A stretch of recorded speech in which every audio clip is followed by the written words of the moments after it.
Saudara-saudari terkasih, apakah saudara sudah memulai hari ini dengan penuh sukacita dan punya niat untuk berbuat baik meskipun kecil?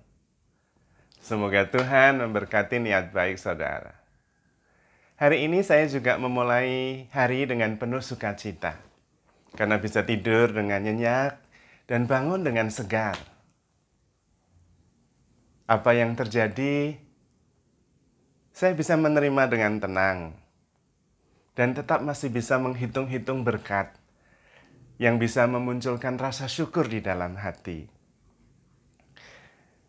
Saya merasa begitu banyak didukung oleh para sahabat, didoakan, dan juga diharapkan yang baik.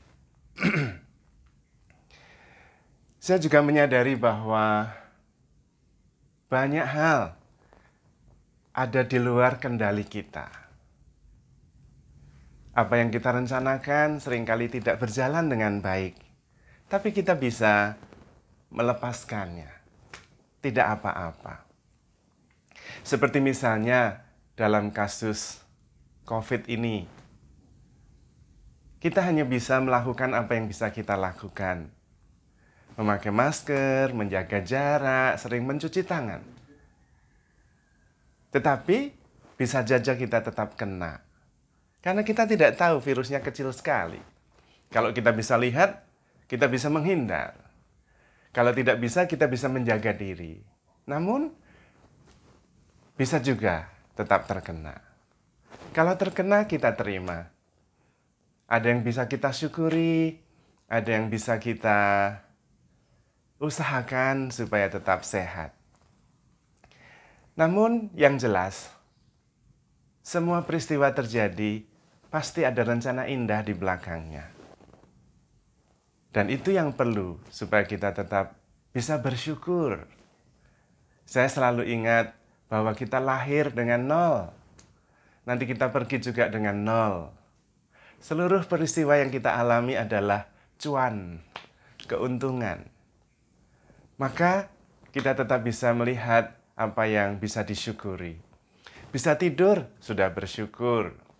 Bisa makan, bisa minum, bersyukur. Bisa mandi dengan air segar, aduh enak sekali, bersyukur. Bisa bangun tidur, bisa bernafas lega, rasanya luar biasa. Dan justru saat-saat kita mengalami gangguan, saat-saat kita mengalami cobaan, pada saat itulah biasanya Tuhan begitu dekat, menemani, membesarkan hati, dan menghibur juga. Karena itu apapun yang kita alami, percayalah kepada Tuhan, pasti ada jalan keluar yang baik. Pada saat seperti itu justru mengerti betapa banyak orang peduli, betapa banyak orang memperhatikan. Itu memberi semangat, memberi harapan, memberi sukacita juga. Dan percaya bahwa Tuhan selalu menyertai. Nah, itu yang penting. Immanuel, kalau Tuhan menyertai, Tuhan menguatkan. Tuhan menyelamatkan. Tuhan menghibur. Saudara-saudari terkasih, dalam keadaan apapun, kita tetap fokus pada apa yang bisa kita lakukan. Kalau tidak bisa kita lakukan, tidak usah kita pikirkan. Tidak bisa melakukan apa-apa, ngapain kita pikirkan. Fokus pada apa yang bisa kita pikirkan. Maka hari ini saya tetap membuat renungan. Untuk memberikan pengharapan, untuk memberikan keyakinan bahwa Tuhan tetap memperhatikan kita dalam keadaan apapun. Setiap peristiwa yang terjadi di dalam hidup kita ada rencana Tuhan yang indah. Kita percaya Tuhan adalah penyelenggara kehidupan yang sangat bijaksana. Kalau kita merasa tidak mengerti, pertama-tama karena kita tidak mempunyai informasi cukup. Sehingga kadang-kadang kita salah paham.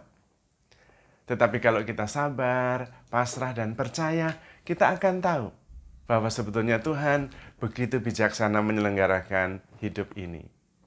Tuhan peduli, dan Tuhan selalu ada. Maka selalu ada harapan. Yang paling penting adalah berpegang pada kebaikan hati Tuhan. Berpegang pada janji Tuhan.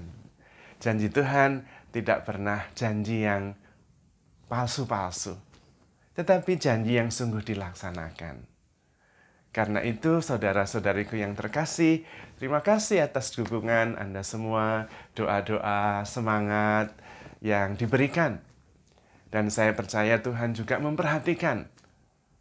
Karena begitu banyak orang yang berdoa, karena begitu banyak orang yang berpengharapan, maka kita semua juga memperoleh keselamatan.